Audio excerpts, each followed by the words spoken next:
Estamos en el magazine de Teleburgos, entre el café y la merienda, y vamos a entrar ahora en su tema, un tema que esperamos sea del agrado de todos ustedes. Desde luego es el tema favorito del padre Gonzalo Martínez, jesuita, que es nuestro invitado de esta tarde. Don Gonzalo es historiador. Buenas tardes y bienvenido. Bienvenido y buenas tardes también aquí. Ahí está, por sorpresa, porque no sabía que venía a la tele y por eso me he presentado así. Tengo que pedir perdón a todos los espectadores. Acudir informalmente. Nada, se presenta el hombre pues muy dignamente, pero bueno, pues no sabía que era para televisión, pensaba que era únicamente radio y bueno, pues por eso no ha cuidado un poco su look, que es suficientemente interesante y digno, don Gonzalo. Bueno, ¿cuáles, dentro del campo de la historia que usted cultiva, cuáles son sus temas favoritos? Pues yo comencé en la historia del derecho, pero luego continué cultivando los temas de historia de Castilla. Y dentro de la historia de Castilla me he fijado bastante también en las formaciones territoriales, en la historia de la administración, y con ello me ha llevado pues a patear la provincia buscando los pueblos despoblados, la localización, la identificación y la historia medieval de nuestros condes. O sea que por lo tanto diríamos en una definición un medievalista pegado al terreno y en los aspectos geográficos administrativos del medievo. Muy bien, pues en ese caso yo creo que usted nos puede contar perfectamente qué es lo que dio lugar al nacimiento de la ciudad de Burgos. ¿Cómo nació nuestra ciudad de Burgos, don Gonzalo? Pues Burgos es una ciudad que tiene acta de nacimiento. O sea, en las crónicas nos dicen el año, diríamos la primavera del año 884, cuando el rey da la orden al conde de Castilla, que está todavía dentro, es un baluarte dentro de las montañas nórdicas, donde se han refugiado los cristianos, creando un desierto estratégico desde las montañas hasta la cordillera central, cuando le da la orden de salida, y salen y repueblan esa primavera, el 884, Aubierna y Burgos. La salida no es casual. ¿Y por qué ocurre ese año? Porque hacía unos meses, nada más que 2 o 3 meses, había firmado el rey de León, de quien dependía el condado de Castilla, hasta la zona de Castilla, había firmado una tregua con el emir de Córdoba, y quiere aprovechar el que no va a haber ataques musulmanes, el que hay paz y tranquilidad, para avanzar las posiciones y salir a la llanura. Y claro, salen ocupando 2 puestos estratégicos, como son Ubierna, que las ruinas del castillo todavía se ven, y otras en esta colina sobre el Arlanzón, el castillo de Burgos. Y así nacen las 2 fortalezas, a cuya sombra, a continuación, irán brotando las aldeas para ir cultivando el terreno. Allí está la Vega de Ubierna, una vega de una tierra rica y feraz, y aquí está la Vega del Arlanzón. Don Gonzalo, ¿y por qué, bueno, pues Burgos fue creciendo a lo largo de la historia y bueno, y Ubierna se quedó en lo que es actualmente? Pues sí, porque Burgos estaba algo más adelantada, ocupa una posición geográfica muy superior. Nos hablaba hace unos minutos Michel Méndez Pozo de el futuro de Burgos. El futuro de Burgos está garantizado con su posición geográfica, las vías de comunicación. Esta vía de comunicación, esta arteria del Arlanzón que comunica desde la llanura, del centro de la llanura de la cuenca del Duero, hoy lo que llamamos Valladolid, hacia Salamanca. Más adelante está Porto, Lisboa, que comunica pues con la ruta de Europa. Claro, esta ruta de la Arlanzón es una ruta natural de vía de comunicación, y luego a lo largo de ella también había una ruta que buscaba las tierras de Madrid, y es hoy la carretera número 1, y eso da la posición de Burgos, mientras que Ubierna queda a retaguardia. O sea, el destino de Burgos está perfectamente explicado por su posición geográfica. Ya. ¿En qué momento, don Gonzalo, Burgos se convierte en la capital o en la cabeza de Castilla y por qué?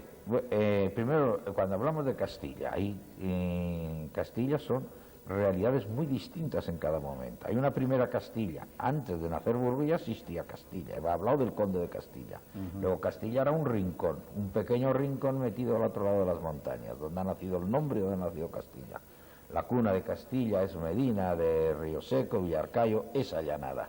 Ese es el corazón, y todavía está ahí que se habla de la merindad de Castilla Vieja, y se habla de la merindad local, un ayuntamiento, lleva hoy el nombre bien complicado con Villarcayo hoy día, pero eso sí es una merindad histórica, tanto local como, llamémosla, comarcal.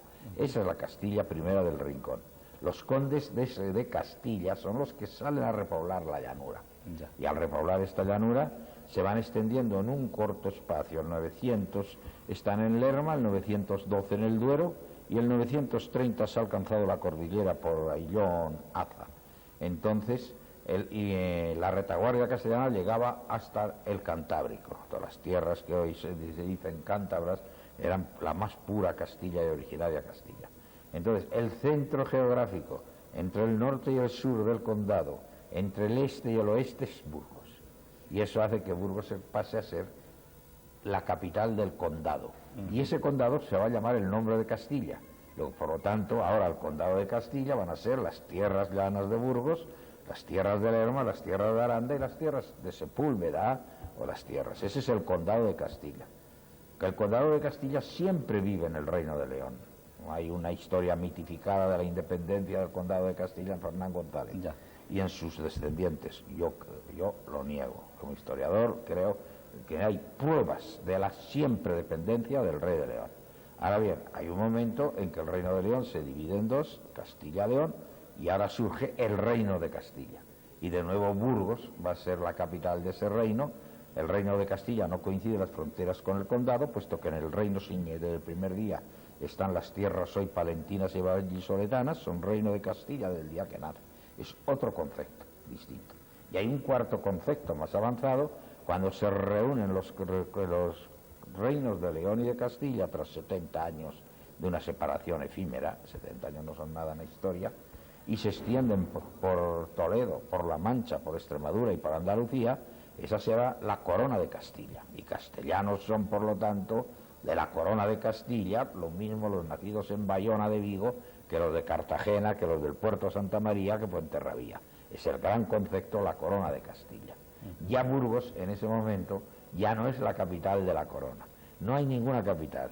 La capital es una capital itinerante, vendrán los reyes y cortes en Burgos, pero las habrá en Valladolid, las habrá en Toledo, y los reyes irán también en los alcázares de Sevilla. La corona es ya mucho más amplia, y entonces cuando Burgos, por así decirlo, es desbordado. Pero durante la corona de Castilla, Burgos volverá a ocupar otra capitalidad, y es la capitalidad económica, y de nuevo su situación geográfica. Don Gonzalo, bueno, sería una maravilla estar charlando con usted muchísimo tiempo, pero no tenemos demasiado. Yo quisiera preguntarle ahora, brevemente, explíquenos un poquito la provincia de Burgos, porque en el momento en que nacen las provincias, la provincia de Burgos era mucho más de lo que hoy tenemos, ¿no?, o de lo que hoy somos. En la división de esa corona de Castilla, empalmando con esa idea de la corona de Castilla, a principios del siglo XVI, en 1502, se divide el territorio de la corona atribuyendo un ámbito territorial a cada una de las 18 ciudades con voto en Cortes que había. Una de ellas era Burgos. Y se forma un territorio con competencias fiscales. En 1502, o sea, a la vez del siglo XVI, y se las llama provincias. Y así nace la provincia de Burgos, cuyo ámbito territorial era desde el Cantábrico hasta el Ebro. Por lo tanto, diríamos en grandes líneas, son las tres actuales provincias de Santander, Burgos y Madrid y Logroño. Este ámbito territorial va a recibir competencias administrativas en el 18, cuando se cree la figura de los intendentes. Entonces ya la provincia no es solamente un ámbito fiscal dirigido desde el concejo de Burgos, como la ciudad de Ville, con voto a Cortes. No lo tenía en Santander, no lo tenía Logroño, por lo tanto todo este ámbito es el ámbito burgalés. Pero ya se crea una figura del intendente que ya tiene administración, y esta va a continuar hasta la llegada del régimen liberal. Las provincias actuales se va a ver un triple intento hasta que cuajen con don Javier de Burgos, que por cierto no era de Burgos. No era de Burgos, era un granaíno de Motril. Está bien, y entonces se van a formar la provincia de Burgos se ve fracturada en tres provincias. Hemos estudiado los límites, porque claro, como los límites eran artificiales, hubo un momento que se trazaron los límites, trayendo los límites de Santander pues hasta debajo de Melgar de Fernamental. Ya. Y con lo cual Burgos quedaba reducida de los 8 diputados que tenía a 2, era la más pequeña. Contra esto protestaron y subieron los límites a donde están actualmente. Todo esto está en una obra que publiqué, que es una historia bonita de cómo se configuraron entre 1821 y 1833 los límites actuales del burgalés. Las provincias han cuajado y hoy tienen una gran fuerza, se sienten burgaleses específicamente los de esos límites artificiales el año 1833, pero que ya no lo son. Ya no lo son, ciertamente. Damos las gracias al padre Gonzalo Martínez, jesuita e historiador, porque es una delicia charlar con él sobre temas tan nuestros. Creo que gracias a su presencia esta tarde en el magazine de Teleburgos todos conocemos un poco más nuestra tierra.